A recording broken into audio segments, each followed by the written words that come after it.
Hello. What's up, my dude? How you doing? Good. How are you? Pretty good. Are you excited for this conversation? A bit, yeah.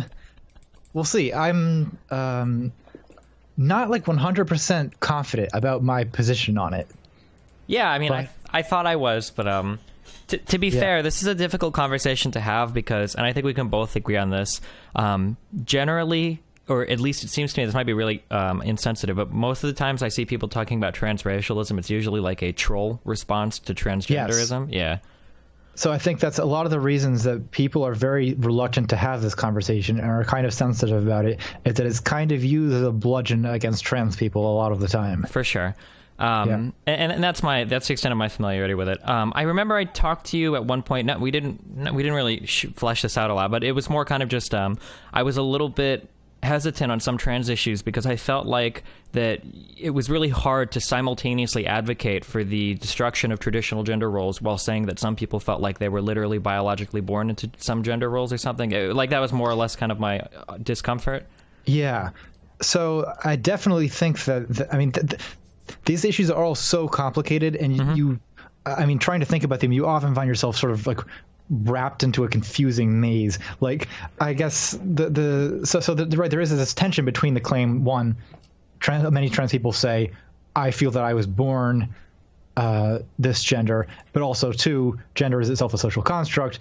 I guess like not all trans people are homogenous in terms of what they believe. I mean, you could find trans people who say that they don't really think gender is a social construct. I've just heard trans people say that. But I think that there's some kind of complex interaction between psychology, society, or gender as a social construct, and the sort of interplay of those two things, and biology, I guess. So it's a psychology, biology, society, and the three things are related in some incredibly complex way. Sure. That is going to often require you to think an issue through very, very carefully. So this is often not a very easy answer to this kind of question.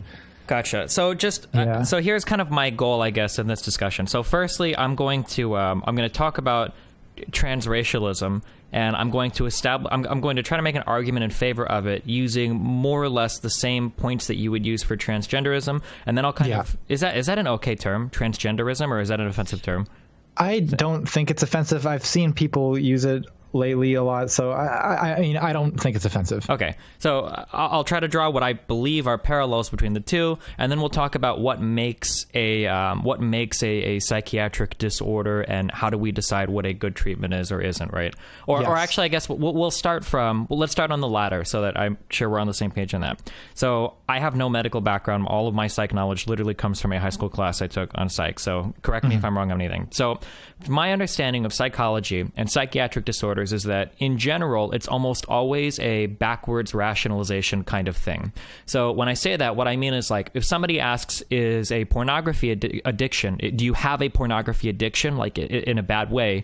What they're really asking is this particular addiction manifesting itself in such a way that it has a bad impact on your daily life? Like, is it hurting your ability to socialize with other people, to maintain healthy relationships, to have a job, and to live independently, right? Or like some of the questions. Yes. Yeah, that's right. Yeah. That's definitely one of the criteria. Yeah. Sure. So typically when you're talking about defining a mental disorder, it very rarely, or even maybe never, is it like we are going to do some biological scan of your brain or whatever to figure out if you actually have a disorder. It's usually is this impacting you negatively in your daily life to such a degree that, it's having a severe negative impact, right?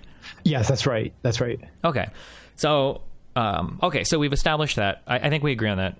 So moving on from that, I'm just going to kind of, this isn't something I've thought about a great deal, but a viewer actually posed this question to me a few days ago, and I thought it was really interesting. So now I'm kind of arguing in favor of that just to hear your rebuttals, I guess. So race and gender, if you I don't want to say if you believe in transgenderism, but if you are supportive of transgender causes, it seems that race and gender actually share a lot of similarities with one another. If you believe that gender is entirely a social construct, race is entirely a social construct, right? We agree. Do you agree on that? So I sort of agree on it, although I would specify that if I say that I think that race is or gender are entirely social constructs, a lot of people will misunderstand what I mean when I say that. Because so for instance, I'm not saying, for instance, when I say that gender is a social construct, I'm not, for instance, saying that I deny that human beings are in general sexually dimorphic, and that that we have these dual roles in reproduction. Of course, I'm not denying that. When I say that race is a social construct, I'm not denying, of course, that different people have skin tones of different shades. Gotcha. So I think, yes, they're social constructs, but they're social constructs that are related in some ways to biology, and they're social constructs that that have that are not just illusions. They have a kind of reality to them. And so for something like race to be a social construct, it's a social construct in the way that, this is the analogy I often go to now, is like money is a social construct. Mm-hmm. So money is a social construct. It's something that humans have invented, but it's also real. And you could study it as if it, you can study it with the scientific field of economics, for instance. So, I agree that they're social constructs, but sorry, I just wanted to say those things to avoid being misunderstood. Especially when we talk about these things. So let me try to redefine social construct in a way that I think we'll both agree. Social constructs, when we're talking about genders or race, when we say something is a social construct, what we're really talking about is an arbitrary grouping of phenotypes. Do you think is that a fair? So like when we talk about race as a social construct, what we're talking about is that people have decided somewhat arbitrarily what is a man and what is a woman. Some of these characteristics are very physical, like the presence of certain genitalia or secondary sexual characteristics. Some of these things are not as hardcore, like men are aggressive and women are caretakers, right? That when we talk about gender, oftentimes we're talking about somewhat arbitrary groupings of phenotypes. Much the same way that when we talk about race, we're usually talking about arbitrary groupings of, sometimes it comes down to just skin color, when we're talking about what is a race of people, right? Or some type of arbitrary facial feature, whatnot, right? But so when I say something is a social construct, just so that we're both on the same page, and when you say something is a social construct, that doesn't mean that it is entirely fake or completely baseless in reality.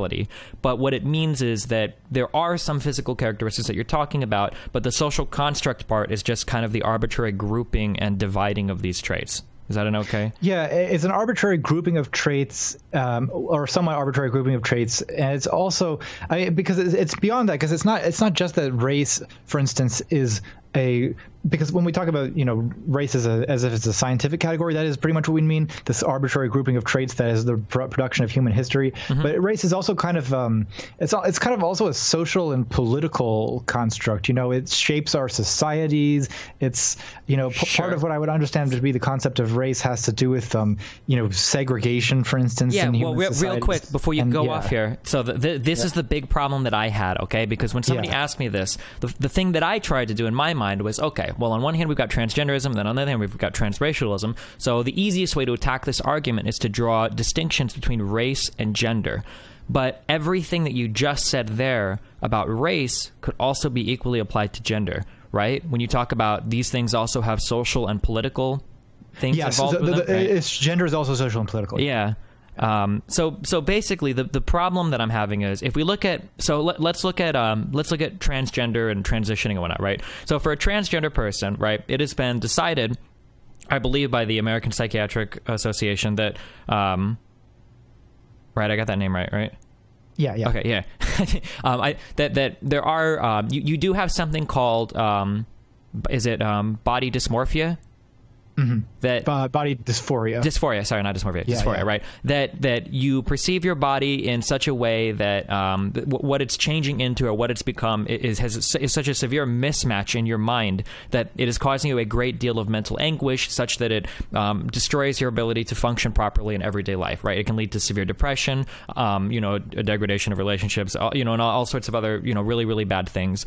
So at this current point in time, it seems that the most effective way of treating this, based on all current medical understanding or evidence that I'm familiar with, is to transition, right? From one gender to another seems to be a way to alleviate a lot of the negative sides of the gender dysphoria. Yes. Right? Yeah.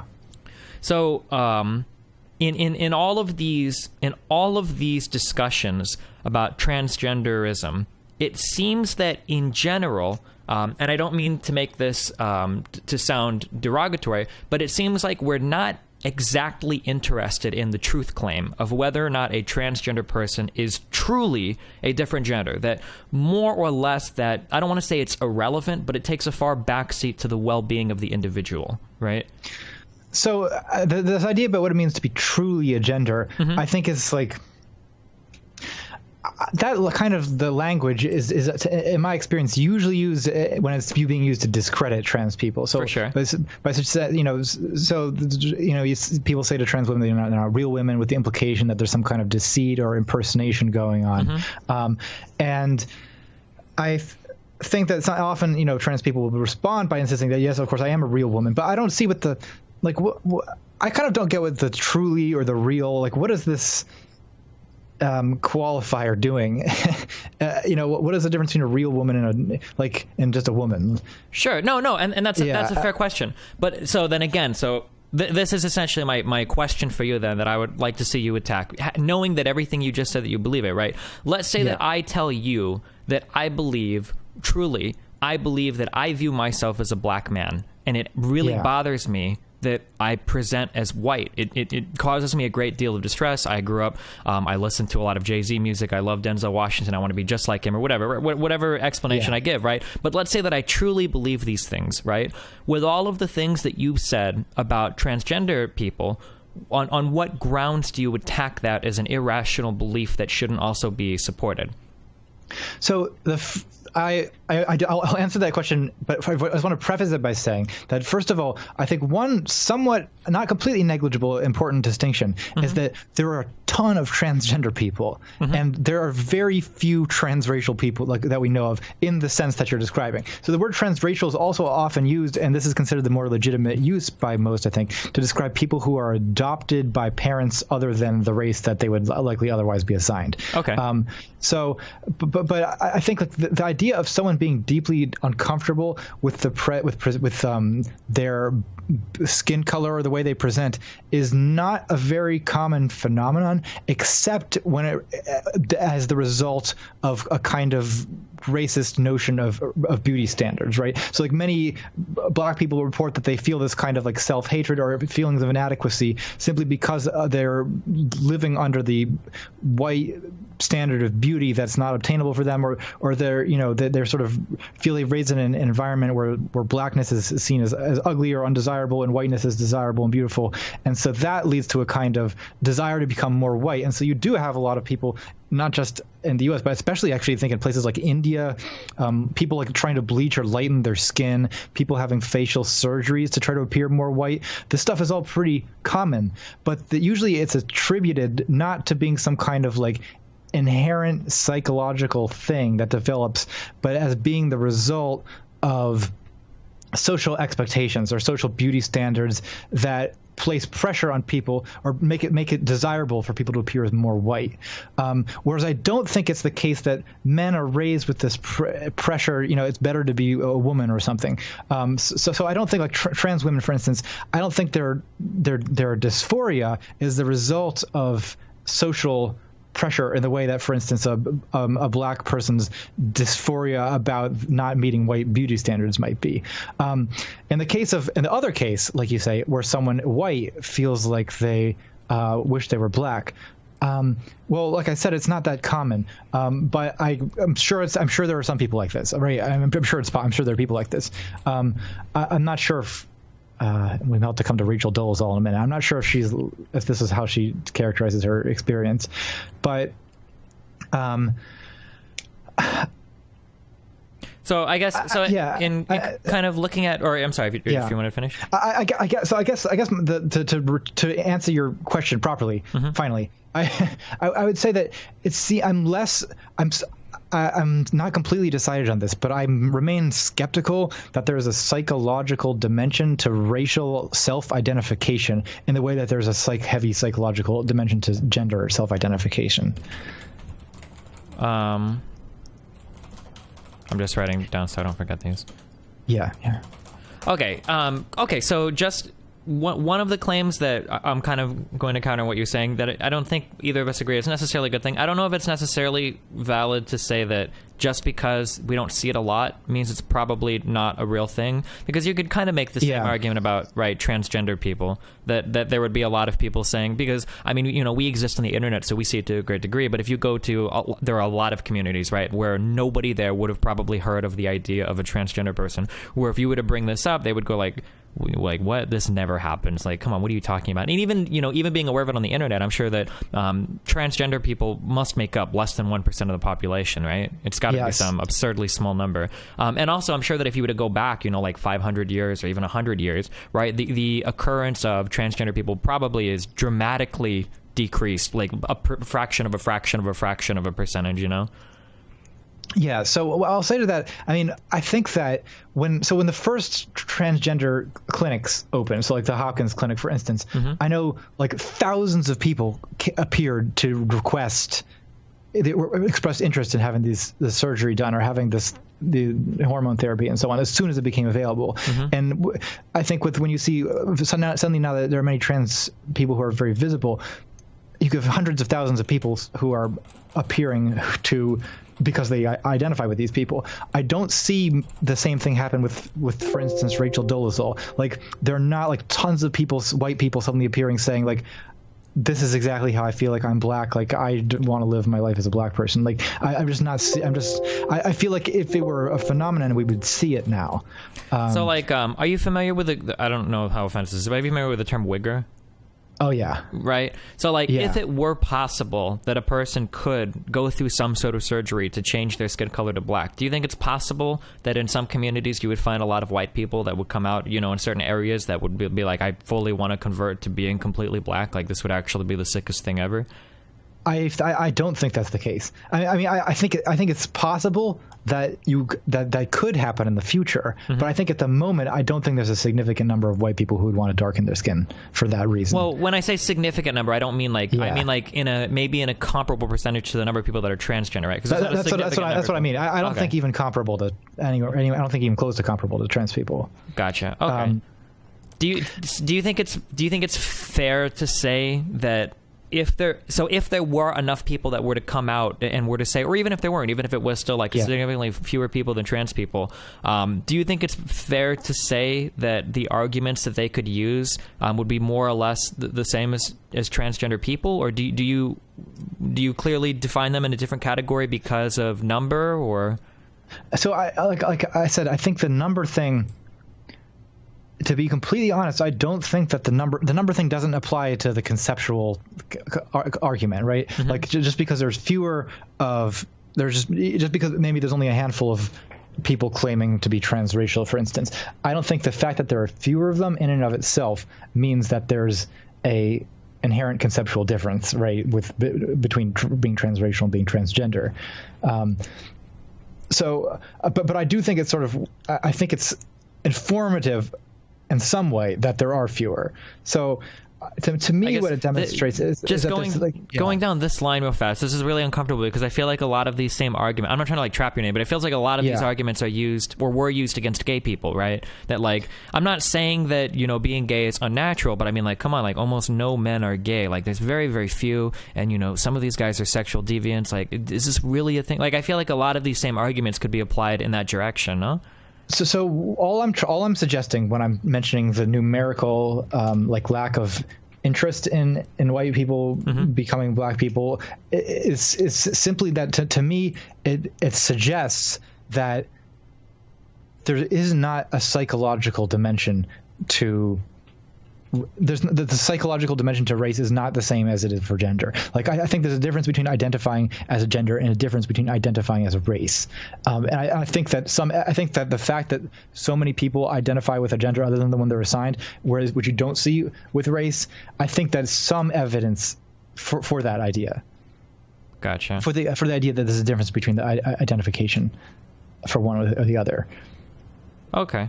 How many people? That's all I think it this shows. is kind of like a Weasley thing, I guess. Like my thing that I'd be kind of worried about is like how many people would have to come up before all of a sudden it's taken a little bit more seriously, do you think? And I know you can't give like an exact thing, but like that's kind of like that would be like my next question there. Like, you know, yeah. if it's if it's a tenth of the percentage of transgender people, if it's, you know, half, if it's 100. Right. So I mean, right. So if in 10 years we have 100,000 white people claiming that they deeply feel to be black people and it's deeply important to them that they live as black people, this is so hypothetical. Yeah, sure. No, it is. It's. But I mean, I think if that were to happen, I would at least feel like taking it more seriously. Although I don't think it necessarily provides new conceptual information. I think I might be inclined to take the psychological phenomenon more seriously. Gotcha. So the okay, so this is a very okay. So I think I understand how we're getting around to where we're getting around. So initially, the person that brought this up to me, his problem was that it seemed like you granted some leniency to transgender people that you wouldn't grant to transracial people. That was kind of like the primary underpinning of this conversation. So one of the things that I would ask then here, because we're talking a lot about, you know, basically we're coming back to like, is there a psychological basis for this, right? Is kind of what we're coming back to. And you're arguing that for transracialism, there probably isn't. For transgenderism, there probably is, right? Yeah. Is that it seems like when you talk about transgender people, you're not usually, how should I say, like, it doesn't seem like it matters. Like, does that distinction matter to a transgender person if there is a psychological basis or not? A psychological basis for their being transgender. Like if two people come in and one says they're transgender and one says they're transracial, like you don't really like this distinction seems somewhat irrelevant in that with a transgender person you don't really do like further testing to figure out like, you know, is this culturally influenced? Is this actually like some kind of innate biological thing? Like you kind of just take them at face value and then, you know, move on with whatever treatment. Yeah, but I think part of my taking it at face value has to do with the fact that it's pretty well established at this point that this is a genuine phenomenon. We have the experiences of many people attesting to it, and people seem to, you know, we live effective lives as trans people. And again, like I'm not completely closed off to the notion of it being transracial, but I just don't see transracial people showing up with anything like a similar claim to what trans people claim. I mean, even so I actually only know of one person who claims to be transracial in a way that's analogous to transgender people, and that one person is Rachel Dolezal. Yeah. And I think what she says is not very much like what trans people say about themselves. So what I get the sense of her story is that she sort of grew up around black culture and around black people, and she kind of like feels like she's black because of that and wants to sort of like claim this black identity, and the way for her to do that is to use dark foundation and curl her hair and you know, invent a backstory for herself where she had black parents and so on. So that seems to me like it's just, I don't know. It seems a little more to me like someone claiming to be transnational, for instance, like someone claiming to be Japanese. They you know, they feel I don't know. They grew up around Japanese culture and they want to claim this Japanese identity, so they learn Japanese and I don't know, dye their hair black and so on. Like I think that this is not. It's sort of an attempt to get yourself to the identity that you're claiming is more of a social identity, an identity as part of a social group, as part of a caste or a nation. It's not claiming gender is so we could debate how important this is, but gender is an identity that exists within families, right? So it's not hereditary in the same way, or it's not communal in the same way, right? You can have which gender your parents are has nothing to do with what gender you're going to be. People, of course, you know, it's very a regular occurrence for people to have different genders from their siblings. And so it seems to emerge more, gender identity emerges more on the individual level, whereas racial or national identity emerges more on a kind of communal or cultural level. Gotcha. Which I think that to me is an important difference, and it's I think critical in explaining why a person who why we see people who identify as a gender different from the one they're assigned as at birth. This seems to be just a much more common phenomenon than people claiming that they feel like they belong to a communal identity besides the one from the group that they're in. Now, I think this gets complicated in the case of what I think is the more legitimate use for the term transracial, which is describe people who have white skin, for instance, who are raised in black communities or by black families, or the other way around. Okay. I think I'm happy. I think I kind of understand. So to use a completely ridiculous comparison then to make sure I understand. So let's say that there was, so let's talk about being trans, trans Apache helicopter, right? Yeah. You would say that this is something that is probably not real, right? And I would say, well, you can make the same arguments for this as you would the other thing, right? Your response would be something along the lines of like, if we actually saw, across the world that there were people who were throwing themselves off of, buildings with camouflage paint on their body or something, like at that point, then I would definitely acknowledge that there is probably some sort of psychological underpinning to this, but it just doesn't really happen. And the few cases where people do talk about it, they don't really explain it in the way that you would expect a psychological phenomenon to manifest itself, right? If someone comes to me and they say identify as an Apache helicopter, and they can explain to me what psychologically that means to them and how they live as an Apache helicopter and what that involves and how it affects their life and how it determines the way they like to be treated by other people and so on, I will then start taking seriously the notion of identifying as a helicopter. I have never once ever seen this and don't think I ever will. Instead, what I see is simply saying I identify as an attacked helicopter simply as what is supposed to be a reductio ad absurdum on the idea of gender identity. Yeah. Okay, and then to end it in a way that I think would please people at least the guy that brought up this question to me, you would then be open to the idea of transracial identity if this was something that actually started to happen in a number of people and they were to describe it in similar ways as transgender people describe being a transgender, right? I would certainly feel like I needed to take a much closer look at it. Sure. I would be, again, like I don't want to say necessarily what I would do in that situation, because to me these questions can't be answered like sort of a priori. I can't just deduce based on my own intuitions what is correct. Like sure. They would have to inform me about what their experience was. Like I can't say beforehand what their experience, what that would mean. Yeah, I meant like they were showing manifesting in experiences that are similar to what not like you get an army of people all arguing they're transracial, like Lauren Southern changed her gender to be to be edgy or whatever. Yeah. Okay. Yeah. Cool. I guess I think. Yeah, I think. And again, with Rachel Dolezal, it's not that I'm like 100% opposed in principle to the idea of people being transracial. It's just that when I look at her and the way she's presented herself and the way she's done this, I just don't. I'm not convinced I see anything here besides a woman who wants to be part of a cultural group that she's not part of, that she isn't usually perceived as being part of, and has done it by faking hate crimes against herself and fabricating stories about her past. Like this, to me, it just I don't see a strong reason to start taking this seriously. Sure. Okay. Yeah, I mean, I think that's pretty much.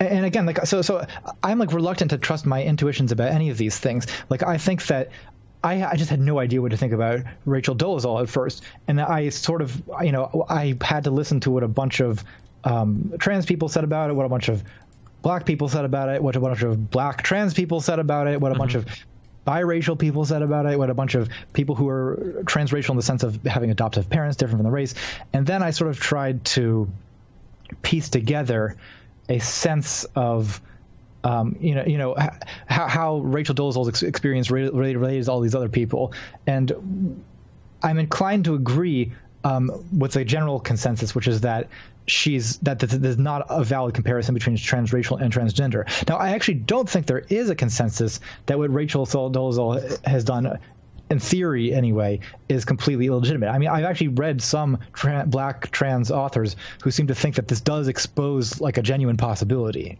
Sure. And again, like I said, I don't completely trust my own, gut. I don't trust my gut on this kind of issue because I think I lack a lot of the necessary experiences to have a correct gut when it comes to this kind of thing. Yeah, for sure. I think that in terms of, I don't think that anybody that is listening would have a problem with what you've just said here. I think that most of the problem came from when you were talking to the Mrs. Blair or whatever, that when that happened, somebody brought up something about transracialism, I think, and you laughed it off in like a single sentence and kind of moved on. And I think that, I think that was probably where this guy's main problem came from, was it seemed like you were very quick to shun that off as being stupid and ridiculous, but then, dive into the transgender issues, Yeah, I mean, I didn't, in that debate, I didn't think that there was anywhere productive we were going to go by talking about transracialism. Yeah, for sure. But I do think, and I said this at the end of my last video, that I do think that actually, like, the idea of transracialism isn't, I mean, I do think I ultimately dismiss it for now, but I think that the reasons for that are actually trying to be extremely complicated. Yeah, for sure. And so I do think it's worth discussing, but I think there's also all kinds of obstacles to discussing it under most circumstances, including the fact, the widespread use of this as a kind of counterexample to trans people, or as a just kind of obfuscating tactic, or a way of sort of turning this whole conversation into a mockery. I think that these have proven to be obstacles in people's abilities to have conversations about this. Gotcha. To have real conversations about it. All right. I mean, I think that's pretty much all the questions that they're the ways that I could think of talking about that. Okay. I mean, I'm sure this has not been exhaustive at all, but these are my current thoughts about the subject. Sure. Did you ever come to a conclusion on the whether it's fruitful to debate people with crazy ideas? So I think that's also a very complicated question. I mean, I think sometimes it is and sometimes it isn't. And I think that the decision about whether it is or not has to do with, well, I mean, it has to do with a couple things. One, what your audience is. If you think that you can show your audience something valuable about a crazy idea person, then that might be a valid reason to talk to them. Or if you think that there is a genuine two-way discussion going on where they're really willing to consider your thoughts and you're willing to consider their thoughts, then that, I think, is always worthwhile. But I also think that people who are very disingenuous and people whose goal is to humiliate you rather than to have a discussion, or people who are propagandists and don't say what they really think, I think unless you go about this intent on exposing the artifice of the propaganda, there's no reason to talk to them. Well, are you saying people like Milo in Minneapolis don't debate in good faith? That's exactly what I'm saying. Yeah. Gotcha. Okay, that's pretty much all I got then, I think. All right, cool. All right, well, thanks. I appreciate the conversation, buddy. Yep, sure thing. All right. Thanks, everyone. Bye.